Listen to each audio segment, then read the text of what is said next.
ఓం మహాగణాధిపతయే నమః. ఓం గురుభ్యో నమః. ఓం శ్రీమాత్రే నమః.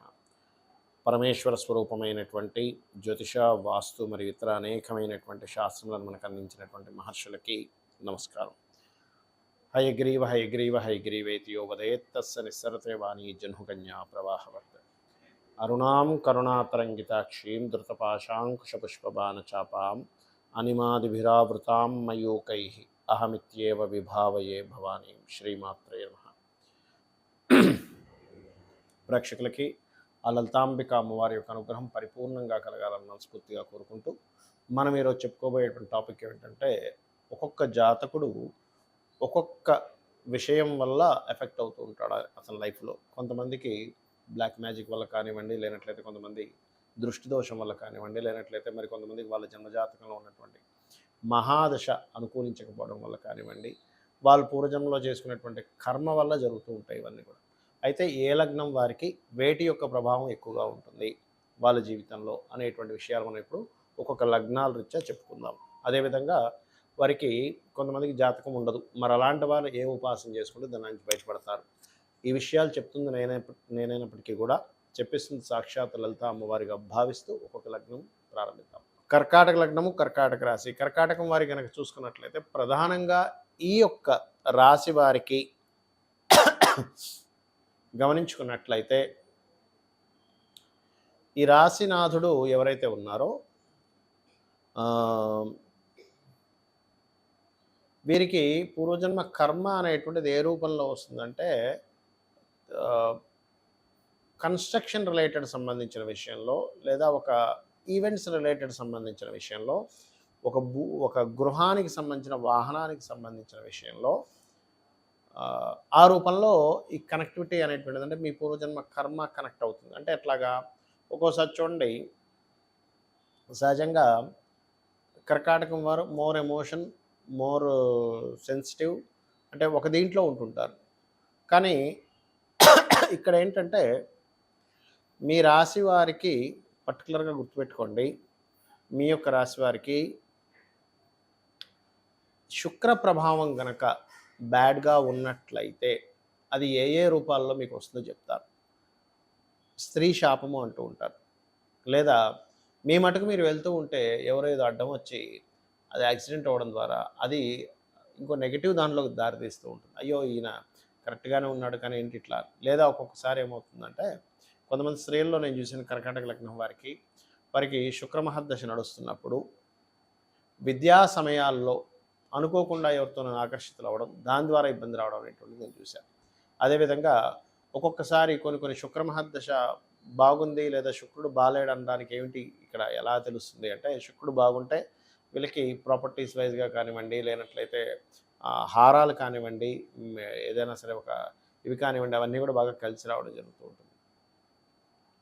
అలా కాకుండా ఒక్కొక్కసారి శుక్రుడు వాళ్ళ జన్మజాతక చక్రాల్లో కనుక బాగోలేని పరిస్థితుల్లో ఇటువంటి ఫలితాలు ఎక్కువగా వస్తూ ఉంటాయి. అదేవిధంగా మరొక విషయం ఏంటంటే, ఇక్కడ గమనించుకున్నట్లయితే ఈ కర్కాటకం వారికి పర్టికులర్గా ఎక్కువ శుక్ర ప్రభావం ఎక్కువగా ఉందండి అంటే, శుక్ర ప్రభావం ఎక్కువ ఉన్నప్పుడు ఎలా తెలుస్తుంది అంటే, కిడ్నీస్ పాడవడం కానీ, అంటే బ్యాడ్గా ఉంటే, పాజిటివ్గా ఉంటే చాలా బాగుంటుంది, కిడ్నీస్ పాడవడం కానీ, ఏదైనా వాస్తు దోషం ఉన్న ఇంట్లోకి వెళ్ళడం ద్వారా ఇబ్బంది పడడం కానివ్వండి, లేనట్లయితే ఒక్కొక్కసారి మాతృమూర్తికి జీవిత భాగస్వామికి పడకపోవడం వల్ల మీరు అందులో నలిగిపోవడం కానీ ఇట్లాంటివి ఎక్కువగా జరుగుతూ ఉంటాయి.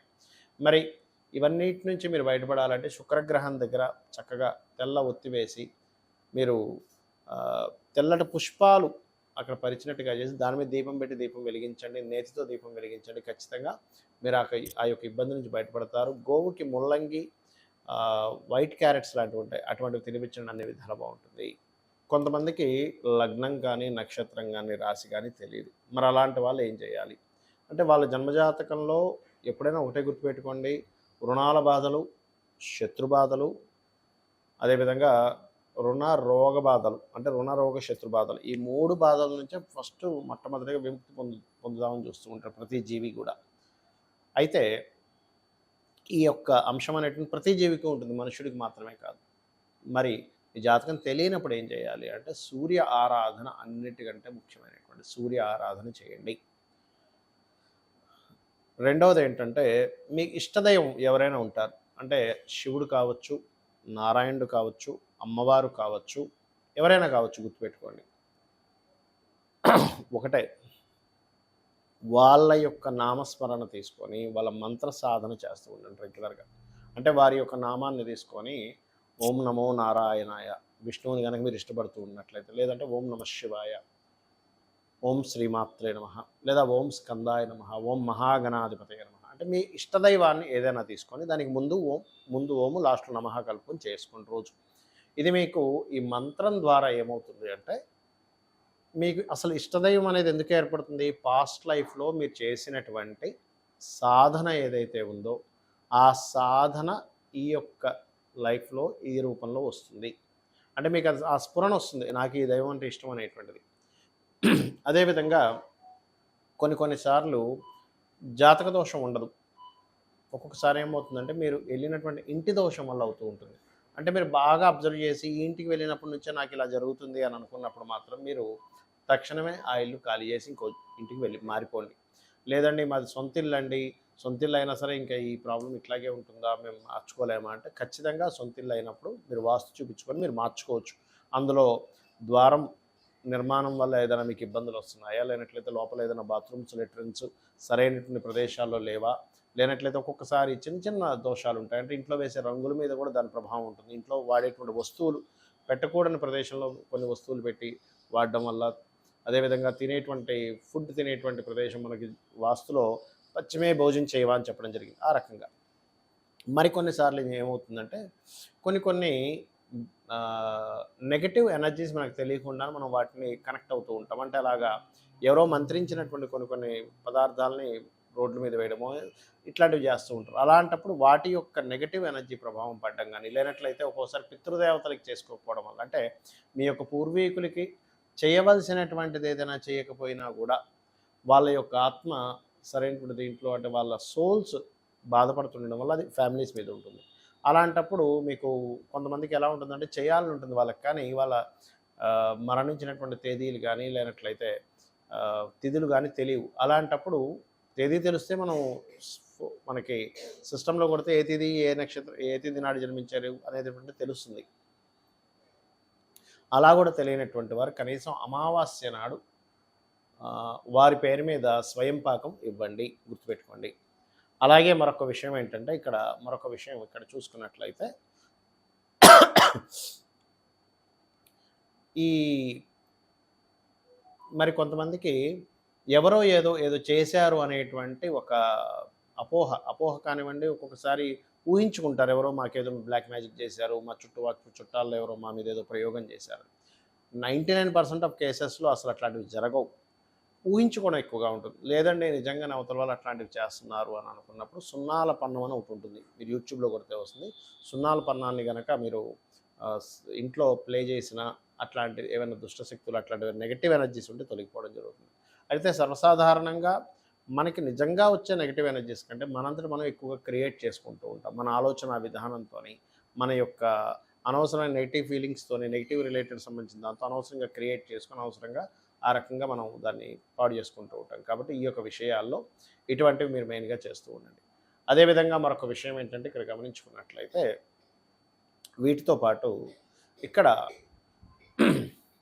ఈ లగ్నం వారికి, ఈ రాశి వారికి అనేటువంటిది స్పెసిఫిక్గా ఉంటుంది. వారు మాత్రం ఆ లగ్నము, ఆ రాశి, ఆ నక్షత్రం తెలిసిన వారు మాత్రం ఇప్పుడు నేను చెప్పినటువంటి వీడియోలో ఏదైతే మొదట్లో చెప్పాను దాన్ని మీరు ఫాలో అయితే కూడా సరిపోతుంది.